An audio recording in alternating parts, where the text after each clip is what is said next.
রমজানের সাহরি এবং ইফতারে কী ধরনের খাবার খাওয়া শরঈ এবং স্বাস্থ্যগত দিক থেকে বাঞ্ছনীয়? স্বাস্থ্যগত দিক থেকে আমাদের সাহরি এবং ইফতারিতে কী ধরনের খাবার থাকা দরকার সেটা অবশ্য স্বাস্থ্য বিশেষজ্ঞগণ খুব ভালো বলতে পারবেন। তবে আমরা সবাই কমন কিছু বিষয় জানি।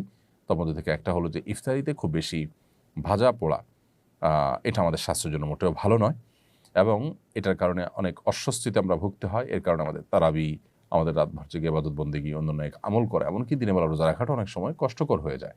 এজন্য আমাদের স্বাস্থ্য ভালো থাকে সেরকম খাবার আমাদের খাওয়া উচিত। ভাজা পোড়া, অতি ঝাল, অতি মিষ্টি যেগুলো আমাদের স্বাস্থ্যের জন্য ভালো নয় সেগুলো আমাদের অ্যাভয়েড করা উচিত, অন্তত রমাদানে ইবাদতের প্রয়োজন হলেও। দ্বিতীয়ত হলো আমরা ইফতার এবং সাহরিতে খেজুর অবশ্যই রাখার চেষ্টা করব।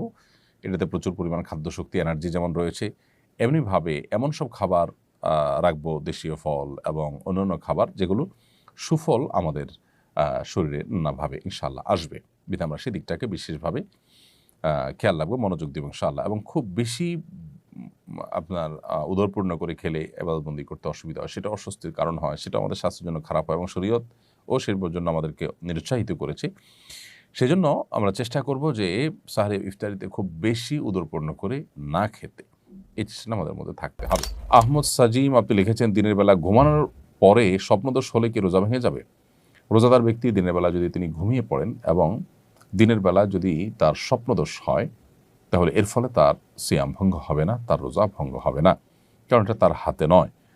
তবে ইচ্ছাকৃত বীর্যপাত ঘটালে সেটি অবশ্যই রোজা ভঙ্গের কারণ হবে, স্ত্রী সবাসকৃত রোজা ভঙ্গের কারণ হবে, সেটি বলাই বাহুল্য। কিন্তু স্বপ্নদোষ হলে যদি বীর্যপাত হয়ও, তার ফলে তার রোজা ভাঙবে না, তবে গোসল ফরজ হবে, সেই হিসাবে তিনি গোসল করে নামাজ আদায় করবেন। খাদিজা আপনি লিখেছেন, বিগত রমজানের কাজা রোজা না রাখলে কি সামনে রমজান রোজা হবে না? বোন খাদিজা, এমন কোনো কথা নেই যে বিগত রমজানের কাজা রোজা না রাখলে রমজান রোজা হবে না। রমজান রোজা আপনি রেখে ফেলবেন এবং রমজানের পরপরই বিগত রমজানের যে কাজা রোজাগুলো রয়েছে সেগুলো দ্রুততার সাথে আপনি রেখে ফেলবেন। নাসরিন আক্তার সৌরভ আপনি লিখেছেন, কিভাবে মোবাইল ফোনের প্রতি আসক্তি কমানো যায়? বোন নাসরিন আক্তার, মোবাইল ফোনের প্রতি আসক্তি কমানোর জন্য নিজেকে নিয়ন্ত্রণ করা যদি কঠিন হয়, তাহলে সেক্ষেত্রে প্রয়োজনে স্মার্টফোন ছেড়ে বাটন ফোনে চলে আসতে হবে। কিছুদিনের জন্য যদি আপনি চেষ্টা করেন, অসম্ভব কোনো বিষয় নয়। কিছু কিছু হয়তো অসুবিধা হবে, কিন্তু সেগুলো আপনি ওভারকাম করতে পারবেন। এরপরে আফিয়াত আসনাত এআইডি থেকে আপনি লিখেছেন, রমজানে মৃত ব্যক্তির জন্য কিভাবে দোয়া করব? কোনো খতম বা এই ধরনের কিছু করা জায়েজ আছে কিনা? খুবই প্রাসঙ্গিক একটি প্রশ্ন করেছেন আমাদের এক বোন। রমজানে মৃত ব্যক্তির জন্য আমরা দোয়া করতে চাই, বিশেষ করে রমজান উপলক্ষে আমাদের মৃত মা বাবা তাদের পক্ষ থেকে, আমাদের প্রিয়জনদের পক্ষ থেকে কিছু করার তাগাদা আমরা অনুভব করি। এক্ষেত্রে দোয়ার ক্ষেত্রে যেটি হবে যে আমরা নিজেরা আল্লাহর কাছে তাদের হয়ে তাদের জন্য মাগফিরাত কামনা করব, দুহাত তুলে দোয়া করব, চোখের পানি ফেলবো, অন্যদেরকে দিয়ে দোয়া করাবো বা অন্যদের কাছে দোয়া চাইবো তাদের জন্য, এটি হতে পারে। দ্বিতীয়ত, তাদের তরফ থেকে আমরা দান সাদাকা করব। মৃত ব্যক্তির জন্য যে সমস্ত বিষয়গুলো করা যায়, তাদের পক্ষ থেকে উমরা করা যায়, হজ করা যায়, দান সাদাকা করা যায়, কোনো ব্যক্তিকে আপনার খাদ্য দেওয়া যায়, আল্লাহর কাছে দোয়া করা যায়। অনেকগুলো আমাদের মতে আপনি কোরআন কারীমের তেলাওয়াত পড়ে যদি বলেন যে আল্লাহ এর সবটা আমি তাকে দিতে চাই, সেটা অনেকের মতে দেওয়া যায়। এই যে ব্যাপারগুলো যেগুলো মৃত ব্যক্তির তরফ থেকে করা যায় সেগুলো আপনি করবেন। এর বাইরে খতম করার একটা প্রচলন আমাদের সমাজে আছে যে রমজান উপলক্ষে আমাদের মৃত ব্যক্তির তরফ থেকে খতম করাই। আসলে লোকজন ভাড়া এনে টাকা পয়সা দিয়ে খতম করালে সওয়াব তো হবেই না, বরং গুনাহ হবে। কারণ খতম কোরআন কারীম তেলাওয়াত পড়ে শেষ করা বা তেলাওয়াত করা এটা একটা ইবাদত, এটার বিনিময় দেওয়া এবং নেওয়া জায়েজ নাই, বিধায় এটা চলবে না। হ্যাঁ, আপনারা পরিবারের সদস্যরা কেউ কোনো অংশ তেলাওয়াত করলেন, করে এটার সওয়াব যেন আল্লাহ তাকে দেন সেই হিসাবে আপনি নিয়ত করলেন, বাস এটা হতে পারে। এবং আপনারা নিজেরা ভাগযোগ করে নিলেন, পুরো 30 পারা কোরআন নিজেরা ভাই বোন বা আত্মীয়স্বজনরা ভাগ করে নিলেন এবং সবাই যে যেটুকু পড়লেন এটার সব যেন আল্লাহ তাআলা তাকে পৌঁছে দেন, সেজন্য দোয়া করি। এটা হতে পারে অনেক ইমামদের মধ্যে, সেটির সুযোগ রয়েছে। এমনি ওসমান গনি লিখেছেন, রোজা না রাখতে পারলে কি তারাবি পড়া যাবে? কোনো কারণে কেউ রোজা রাখতে পারলেন না, অসুস্থতার কারণে সফরে আছেন, তারাবি পড়তে পারবেন।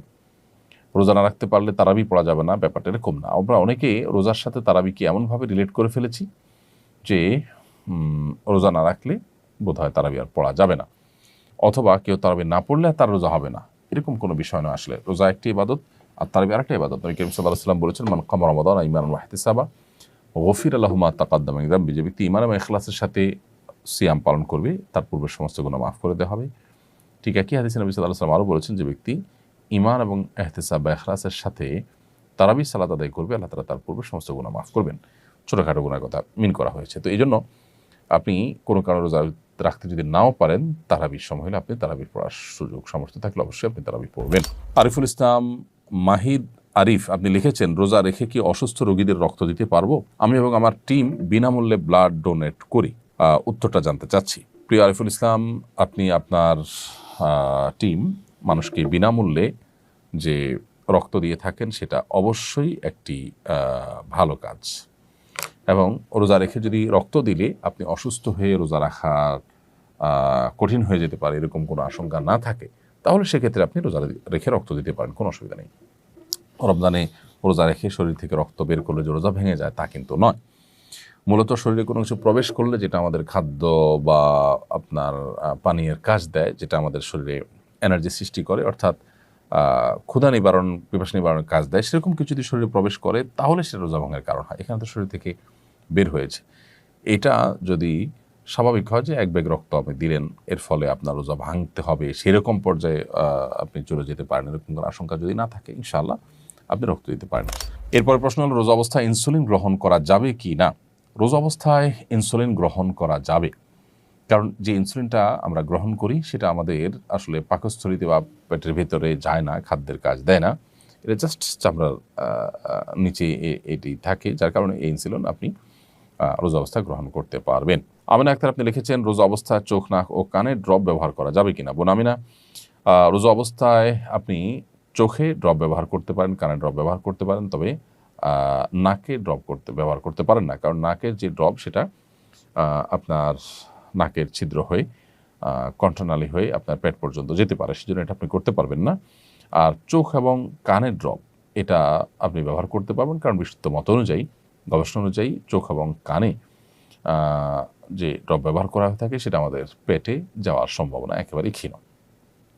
এর মধ্যে একটা তো আছে যে পেটের সাথে যাওয়ার কোনো কানেকশনই নেই, যার কারণে এগুলো আপনি ব্যবহার করতে পারবেন।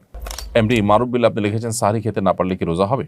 সাহরি খেতে না পারলেও রোজা হবে। কোনো কারণে কেউ সাহরি খেতে পারলো না তার মানে তিনি রোজা রাখবেন না, ব্যাপারটা কিন্তু তা নয়। অনেকে আছেন যে সাহরি খেতে না পারলে তিনি ভেঙে পড়েন যে কীভাবে রোজা রাখবেন। আসলে এতটা দুর্বল হওয়া, এতটা হীনমন্য হওয়া মুসলমানের সাজে না। এই জন্য সাহরি খেতে না পারলেও আমি রোজা রাখলে আমার সেই রোজা যে একেবারে আমার জীবনহানি করে ফেলবে, আমি মরে যাব, এরকম তো না।